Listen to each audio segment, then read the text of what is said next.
Thank you very much, Ahmed, and good evening, everybody. You can all hear me, I trust? Good. I always wonder about the need for microphones because I'm quite loud myself, but I'm assured that it will help. Professor Anwar Alam comes to us from India, and I come to you from Moreland, just up the road. Moreland's motto as a council is one community, proudly diverse. But when it comes to diversity, there are few countries or few regions of the world that can match India, and yet India is still a single nation, even at a time when other nations are flying apart and experiencing all kinds of inner tensions. But I think tonight we're going to talk, we're going to hear from the professor about what gives him confidence in India as a single community that is diverse. And I would also like to talk to him, if we can, about some of the fears that attend India's progress. I remember just over 20 years ago, Ahmed said I worked for a paper called the Khalij Times, which is in Dubai. The Khalij Times is an English language newspaper in an Arabic-speaking country. And the majority of its readers and the majority of its staff were people from India and Pakistan and Bangladesh and Sri Lanka. In fact, at one time I was the only, you'll excuse my pronunciation, Gora in the newsroom. And I remember maybe 6 months after I arrived in that newsroom, there was an election in India which returned a rather inconclusive result. It ended the government of P.V. Narasimha Rao, and it brought very, very briefly Atal Bihari Vajpayee to the prime ministership. In fact, for 12 days, I think it was, before his government was unable to form a coalition and fell. And I remember on the first of those 12 days, I turned up for work, and I had a little booth in the office. It wasn't completely a closed booth, but it was sort of semi-closed. I walked into it, and it gave me a little bit of seclusion from the newsroom. And I walked into it that morning, and I sat down without looking into the corner of the booth. I just sat down, and I heard sniffing, crying. And I looked up into the corner of my booth, and there was a young Christian woman who came from Kerala who was weeping. She'd gone into my booth to cry in private. And I said, Anupa, what is the problem? And she said, the election result. She said, it is the end of the world.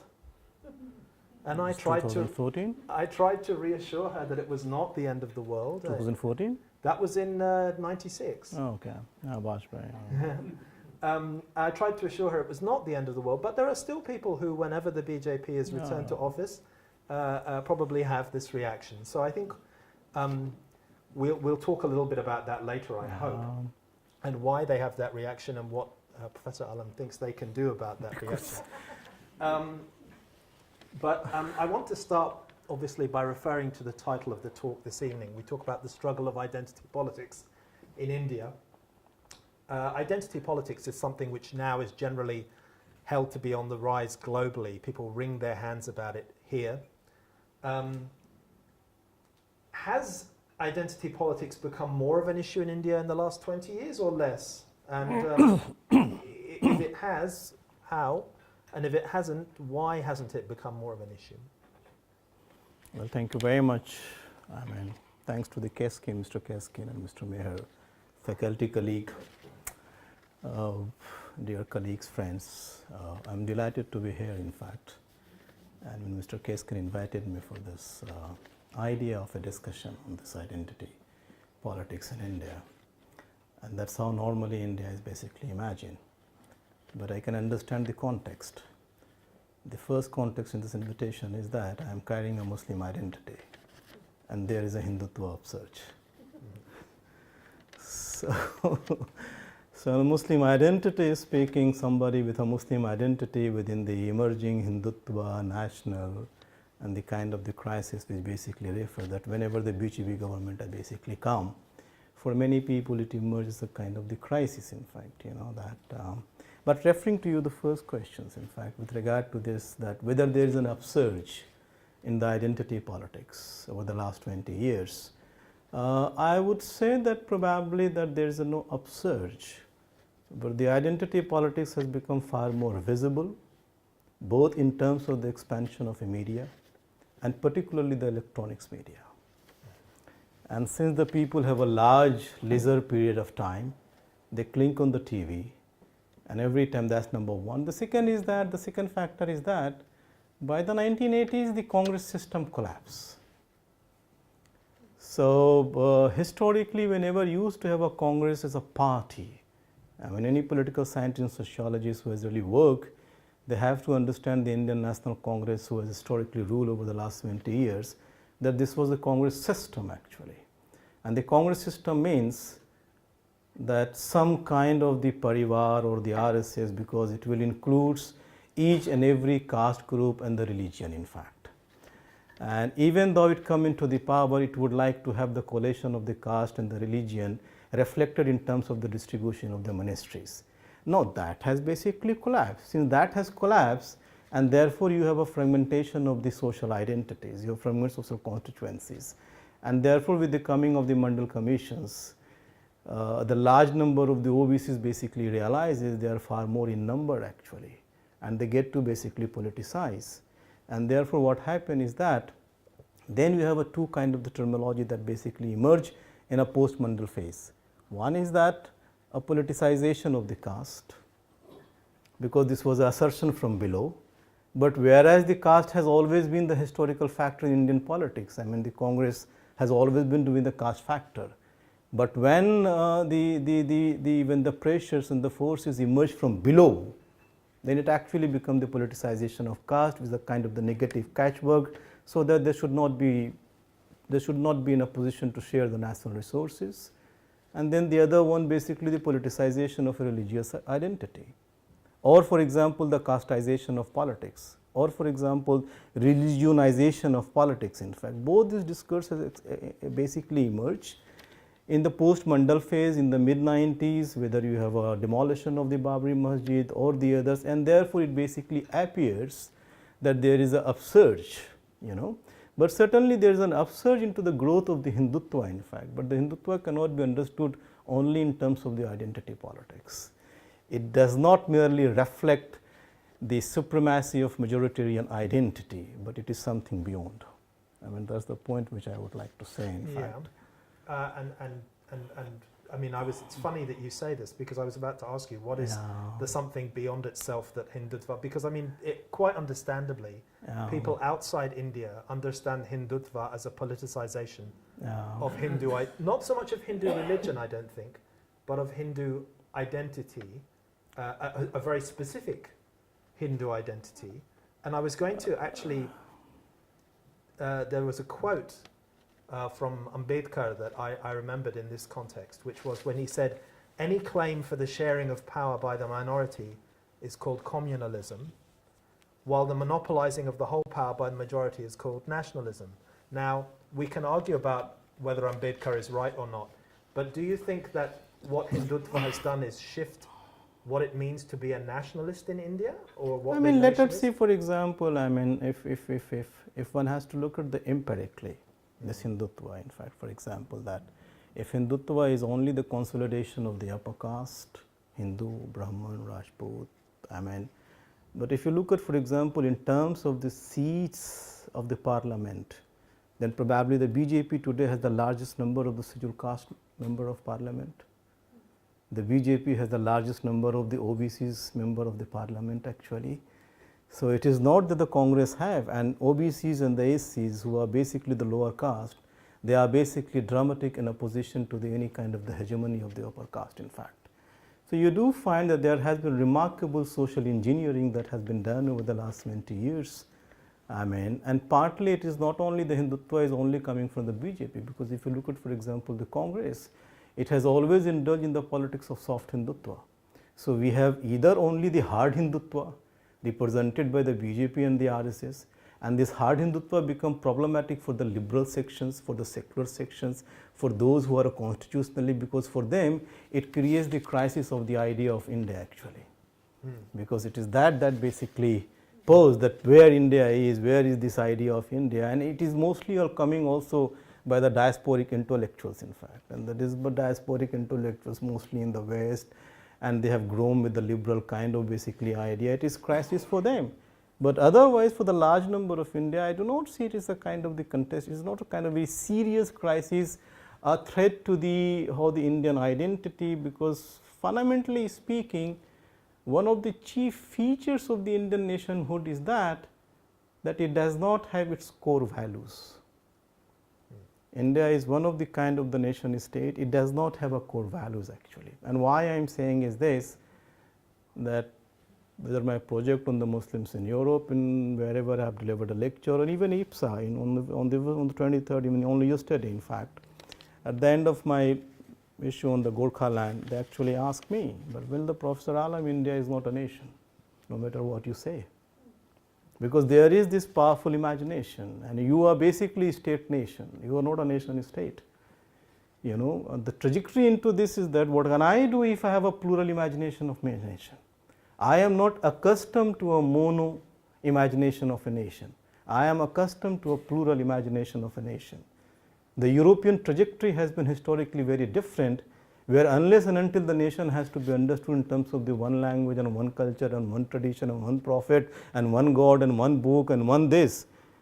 So you are basically on one idea of the God, but I have not grown up with the one idea of the God and one book and the one prophet. My everyday life is very much plural. I am by birth plural. The day I born, I am speaking 3, 4, 5 language. What can I do in fact? Please understand. And then I acquire more language if I go to the English school in fact. Yes. You know, so I believe is that the way the West over the years has understood diversity and pluralism, and the everyday experience of diversity and pluralism is fundamentally basically different.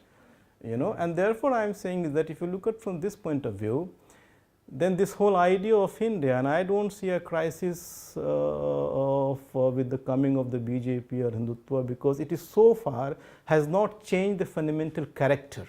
What it has done so far is only it has created a kind of the fear, particularly for the Muslim communities. You have a co-vigilant teams, you have lynchings, you have other things, but apart from this, it has not change any kind of the fundamental, like it has not fundamental character in terms of changes in the constitutions, or like for example, or so far it has not done in fact. You know, maybe it does not have that kind of the power, but it has certainly that vision in fact. I mean that is there. But do you think that it can achieve its vision, the vision you're talking about, without constitutional change? You see, I do not, I got the questions, but let me be very honest with you. RSS, or for example, its political representative, the BJP in India, is certainly homogenizing, centralizing, and it would like to see India as becoming kind of the European nation state. So whether you secular homogenization or whether religious homogenization, the streaks are basically the same in fact. But this is also the force that diehard believe in the principle of caste, and the caste is a diversified entity. So theoretically, the RSS and the BJP is not opposed to the idea of diversity itself, because it has to maintain the caste. It does not want the elimination of the caste. That is number one. And the secondly is that if I have some access to the information because of my policy perspectives foundation, and these people keep meeting with the government officials on the security and this and that, the BJP and RSS has also internally realized that it is an uphill task to really homogenize each other. We have to govern only in the diverse framework. We have to only govern in a diverse frameworks, and therefore you find very interestingly is that whenever the BJP come into the power, the more new states come into existence. You know, so when the Vajpayee government was in 1996, you know, 4, 5, 6, 7 states come. Then another came when the BJP was a part of the coalition government, and then for example, even the Modi government is very much for the Gorkha land and many others, you know. So they are very much believing in the multiplications of that, so the more diversity. So as such, RSS as such, where the whole idea of the India, I mean, question, for example, it becomes a crisis for the liberalism and this and that. For me, it really does not appear too. It is to a large extent and exaggerated, in fact, and there is a, but it does not appear so. There are structural constraints actually, there are constitutional constraints, and there are constraints of social diversity from below also. So, they have their own limitations, in fact. That is what I feel so. Yeah. Can I pick up on something though? Yeah. I mean, the point you make about caste, Yeah. that caste is essentially a plural conception. Yeah. But caste is not only plural, Yeah. it's also very strongly Yeah. hierarchical. Yeah. And there is Brahmins at the top and Dalits very firmly at the bottom. Yes. Now, I wonder if a caste mentality can also be applied to India more generally. I remember some years ago watching an interview with a VHP ideologue, if we want to use that word, a man called Ghanshyam Joshi, who was very much involved in the Gujarat events in 2002.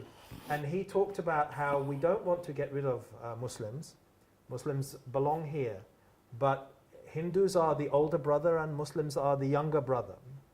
And I wonder if that vision is perpetuated, are there risks for Muslims in India? I mean, if you decide that the price of being an Indian is that you have to admit that all Indians are equal, but Hindus are more equal than others, and that all Indians are equal, but there is also caste overlay.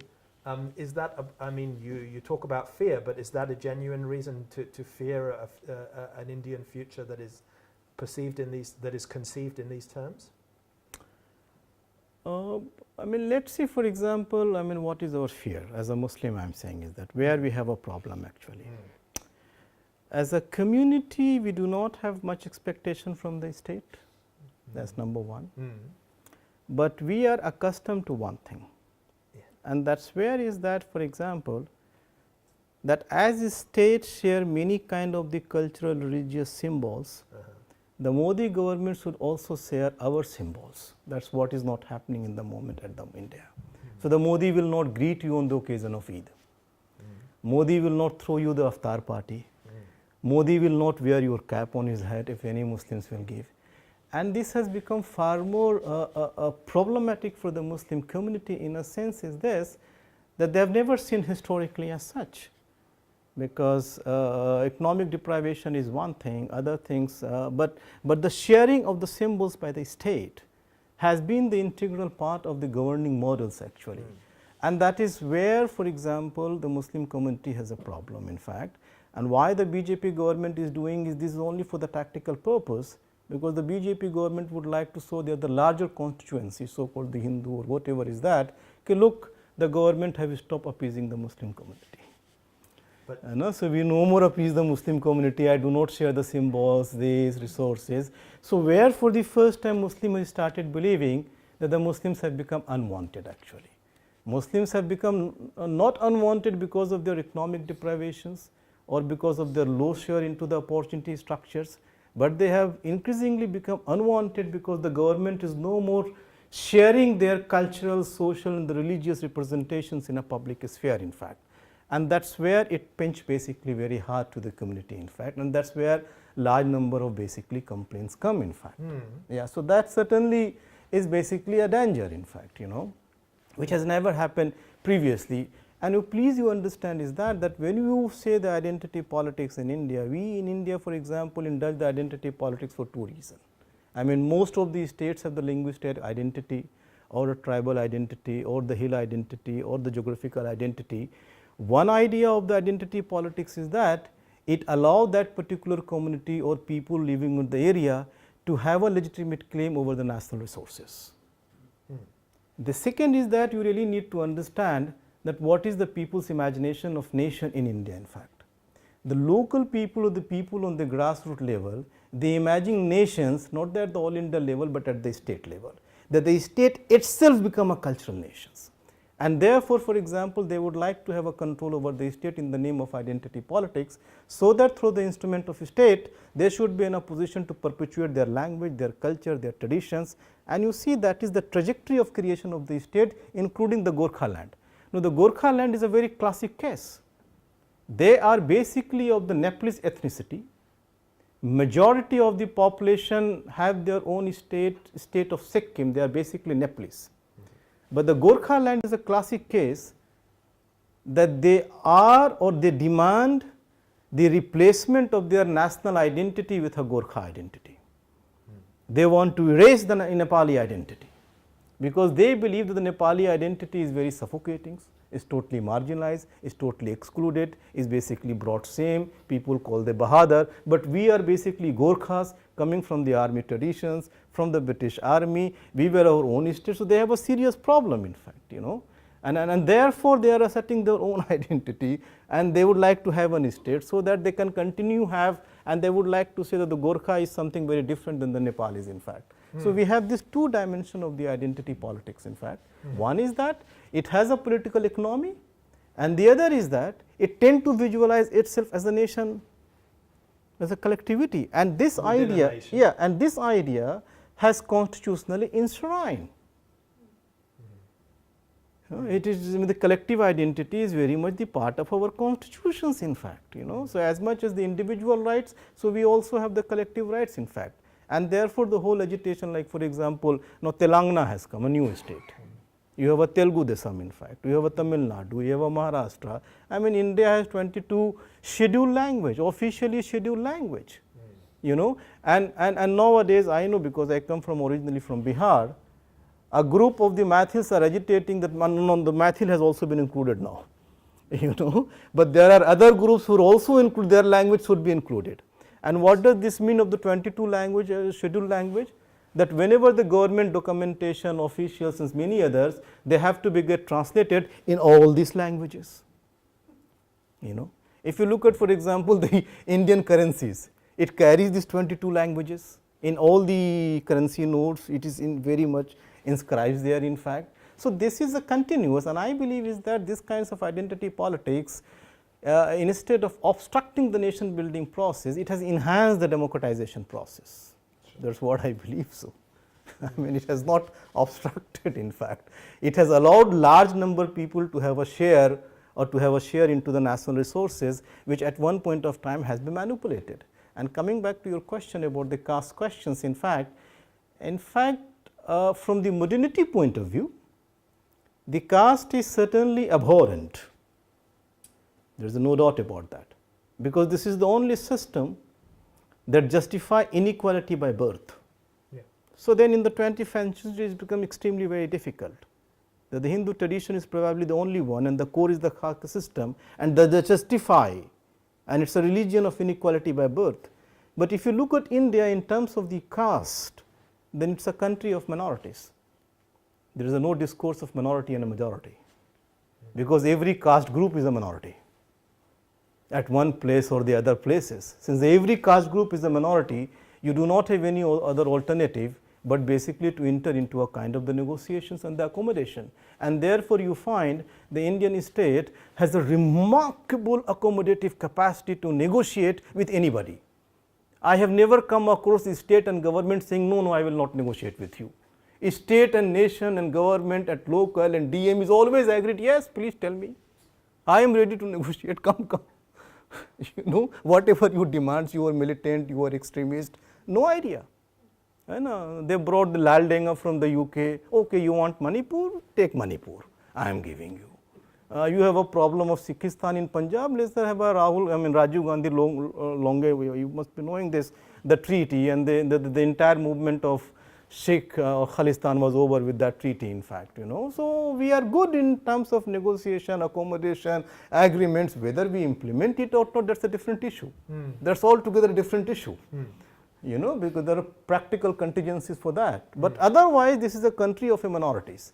Yeah. Since this is the country of minorities, the BJP indulged in the Hindu politics precisely because of a reason, because only in the name of anti-Muslim they can unify their Hindu caste.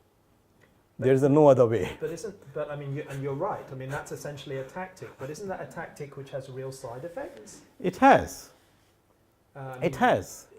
Worrying side effects. I mean, I wanted to ask you, when the most recent BJP government was elected in 2014, yes, their Minister for Minority Affairs was Yes. Najma Heptullah, and she said Yes. something very interesting, Yes. something which certainly got a Yeah. reaction not only in India but Eh, here as well. Yes. She said Muslims are not a minority. Yes. Parsis are a minority, Jains are Yes. a minority, Muslims are not a minority. Yes. When you heard that, how did you react to it? What did you think was going on there? I mean, but then probably you have to really decode her statement in the Indian context, Mm.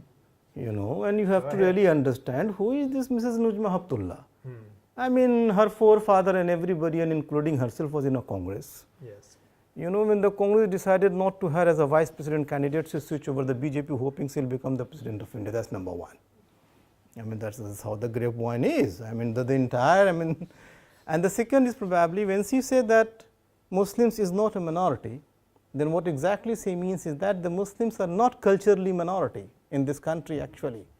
You know, we have a marginalization, we have economic marginalization, we do not have a cultural marginalizations. And I contest very deeply is this. You know, we have our own, the government of India, state, everybody recognizes the Muslim symbols openly into the public spheres. So the Muslim communities are not culturally marginalized. You demanded Urdu, the government of India gave you the National Council of Promotion for Urdu Board. You want? I mean, you want Aligarh Muslim University, it's 100% funded in fact. And imagine, Aligarh Muslim University is the kind of discourse that produces Pakistan. And yet you have Aligarh Muslim University. Yet you get the 100% funding in fact. Now you have a Jamia Millia Islamia. Now you have, for example, Maulana Azad Urdu University in fact coming up into the Hyderabad in fact. Now for example, 3-4 university has come up as a chapter of Aligarh Muslim University.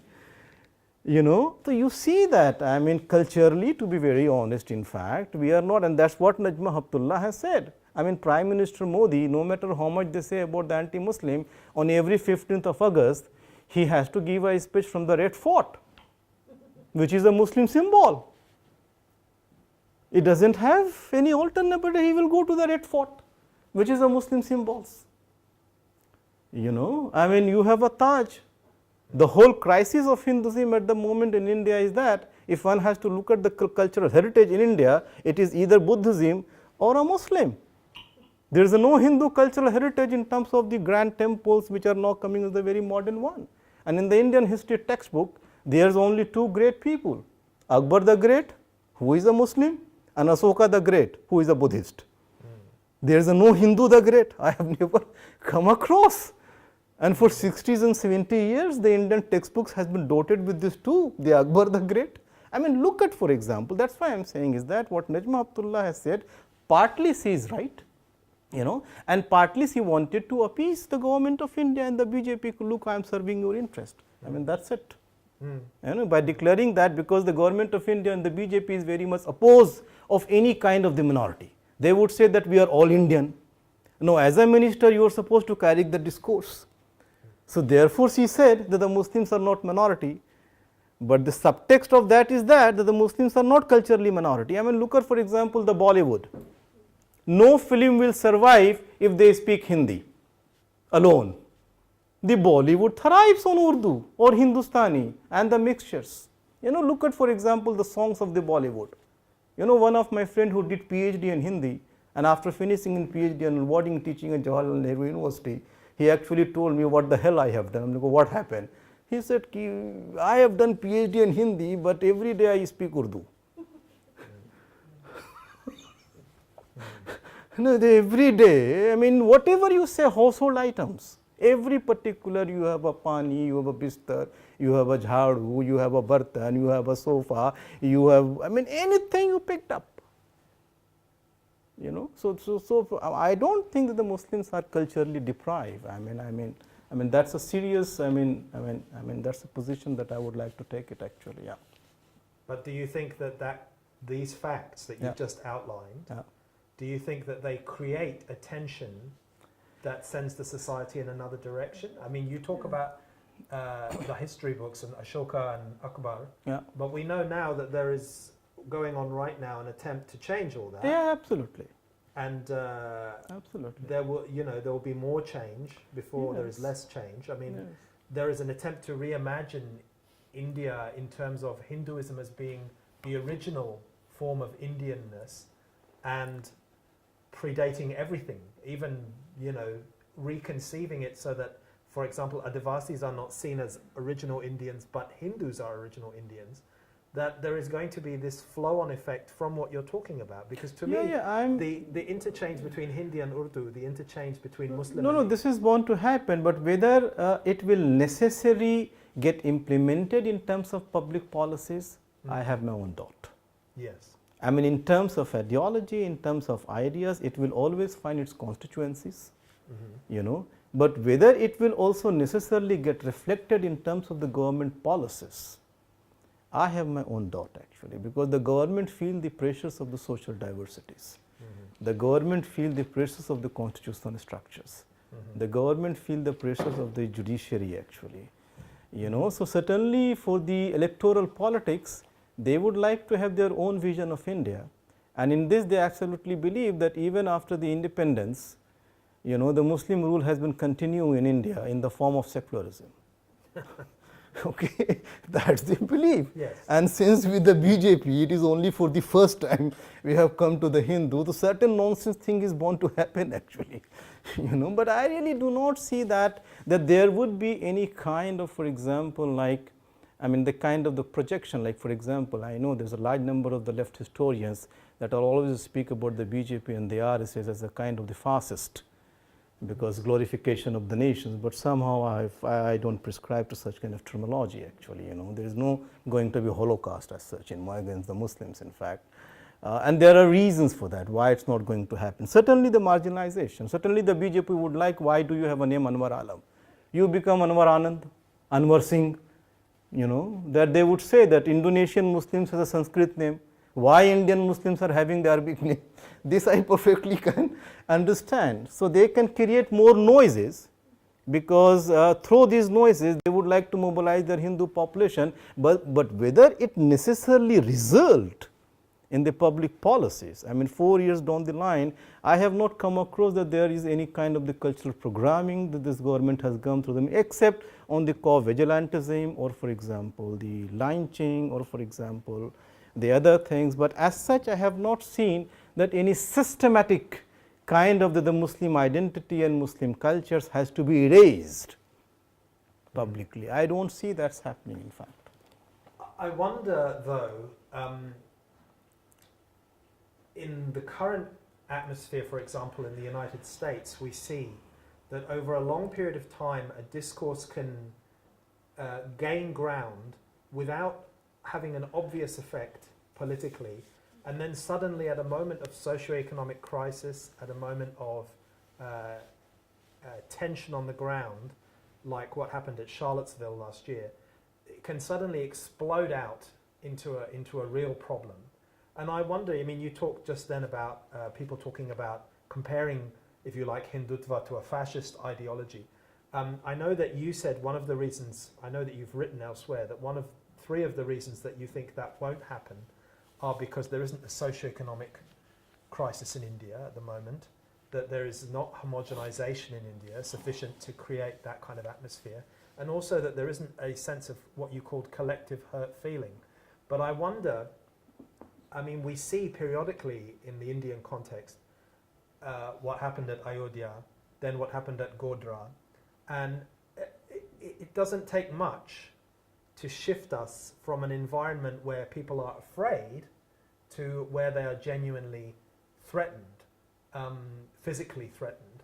And I wonder, I mean, some people would argue that India at the moment is facing socioeconomic strains. I wonder how bad you think it would have to get before Hindutva becomes more than just a platform, it becomes something that mobilizes people in another way.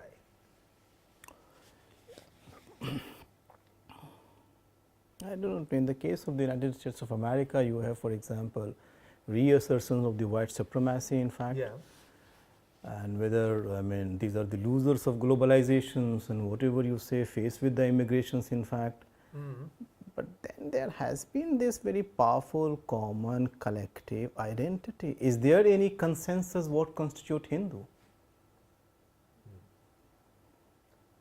I mean, there is no consensus what constitute an Hindu. I remember that when the government of Israel set up a commission, when the government of Pakistan set up a commission, Munir Khan report, because these two nations has been established in the name of the religion, and therefore their first priority was to find out and to define who is Muslim and who is a Jew. Yes. And both the commission work hard for 3 years and went everybody to tell me that and find out that there is an infinite definition of Jew. Yes. And there is an infinite definition of the Muslim, and finally they came to the conclusions, that there cannot be any consensus. Similarly in India, and for example, the central reality of India is basically two things. Rest all are basically, to some extent irrelevant. In fact, the central reality is this, that you have a pluralism and you have a diversity. Even if, for example, the Prime Minister Modi behave like, for example, anti-Semitic or, for example, anti-Muslim, or give those kinds of the messages, by the time it will reach to the different sections and the classes and the caste, it has to be get translated in different kinds of the language, and the message get actually diluted actually. That is not the case in the West, where you have a one English, or we have a one German, and we have a one dialect, actually a one, and the message get percolated. Here if they speak from Delhi in Hindi, it has to be get translated. By the time in Marathi and Tamil Nadu and Telugu and right, it lost it basically its message, in fact. So you have to really understand that, and this happened in Karnataka. The Prime Minister Modi could not click because he is unable to speak the Kannada actually, and at some places he spoke such a wild Kannada that the people got confused, because it has to read out actually, which is not converse. So I think that we have to really understand that the pluralism and diversity in India has its own remarkable, that mediates the political process.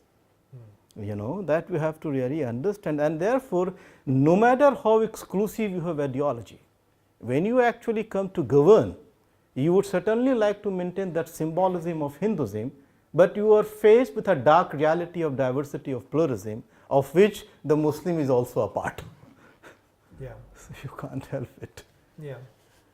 So do you think that, for example, now it's just over a year, isn't it, since 2019, as I said that as far as my understanding is concerned, I do not think that the Modi government is going to repeat that performance. I don't think so. I am pretty hopeful, because I can see that once again I can see the coalition of the social forces getting united at the ground level, because if Modi loses in UP, and will certainly lose, because when the BSP and the SP combine, I do not see, because if the BSP and SP combine, then what happens is that all the Muslims 18%, 17% votes go there. Otherwise, it get divided between the SP and the BSP. So if they really combine, and they have combined with their own political existence at the stake, and therefore, if you look at, for example, the trend between 2016 and 2018, all the by-elections that have taken place so far, the BJP has lost. So that is the trend that is emerging. Do you think there's a lesson there, though, for these opposition parties, that there needs to be a new configuration in terms of opposition? It's not by design, but they do not have, Indian political process is extremely fudgy. It's fudgy. It doesn't have formal, very sharp distinction between formal, informal. It doesn't have a sharp distinction between the private and public. Things get matured according to its own dynamics.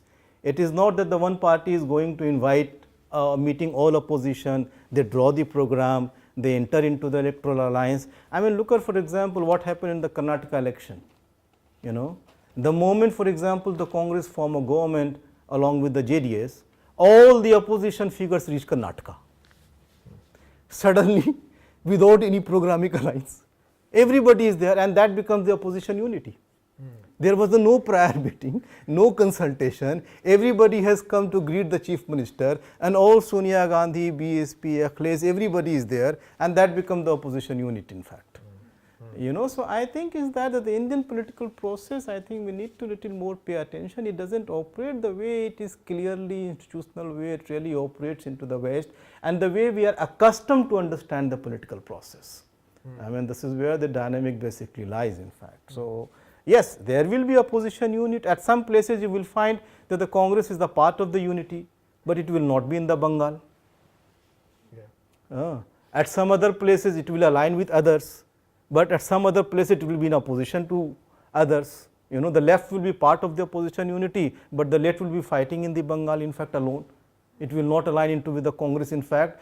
So, you have a kind of the social diversity in which this so called opposition does not fit. Wherever it is convenient, they will make an opposition. Wherever they feel I am strong here, I do not want opposition, I can alone beat the BJP. Is as simple as that. That is how the arithmetics emerge in India. So finally, before we go to the question answer session, people here, I would like to ask you, given all of what you've said, and given that India has such a specific experience, when people ask you outside India if you think India has, and its social and political experience has any lesson in it for people outside India, what do you say? No, I have only a serious problem outside India. Whenever I visit to Europe and somehow I get an opportunity, at the end of my lecture they say that, well, Professor Alam, it's so well done, it's a good lecture, but let me tell you one thing, India is not a nation. Yes. You are still a group of the communities. You know, then this is where I have a problem in fact, you know, that why do not you recognize the historical specificity of the other societies? Why the nation building process has to be gravitated towards that? I mean, Indian constitution has some modern temptations, or it has some modern, for example, would like to become like Europe, and that is the goal in fact. But its political trajectory in terms of governance is fundamentally basically different in fact. So, if I am only saying is that you are fully entitled to have your singularized understanding of the nation, but give me that comfort also to imagine my nation in a plural way, and that should be understood as a normal, as not something abnormal. That unless and until I become Europe, only then I will become a nation.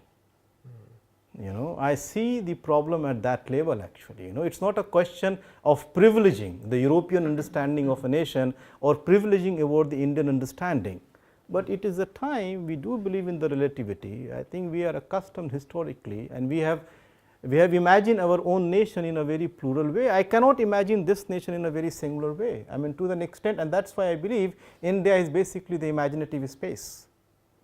And since it is an imaginative space, various diverse social groups, religious groups, ethnic groups, language groups are in a position to identify with the idea of India, because India is not closed entity. The day it will be closed entity, it will alienate the large segment of the social diversities, and that is why they are struggling. That is why they are agitating, because it is an imaginative space, it is an open space, they will find their space. So, it has been the open ended actually all through the time. So, that gives me a hope actually, and so that gives me a hope, and hopefully 2009 will most probably, you know, put all these questions in a good perspective. I mean, once the BJP will go, then the threat of India will also be over, because the threat of India always come with the BJP coming in power, otherwise there is no threat to India. You know. So, one has to be also skeptical that there are this imagination of threat, it is also emerging from the particular test, it is also emerging from a particular class, it is also emerging from a particular imagination of a good life in fact. So, it is not something universal, and that is what I would like to say, but I am optimistic in fact, you know, that the political process, larger social process, diversity will take its own care in fact. There is no consensus on the word Hindu in fact, and cannot be, I mean, it is just seem impossible in fact. Yeah. Okay, well, I think on a note of optimism, it's a good note to end. And I would like you to all give Professor Anwar Alam a round of applause, please. Thank you.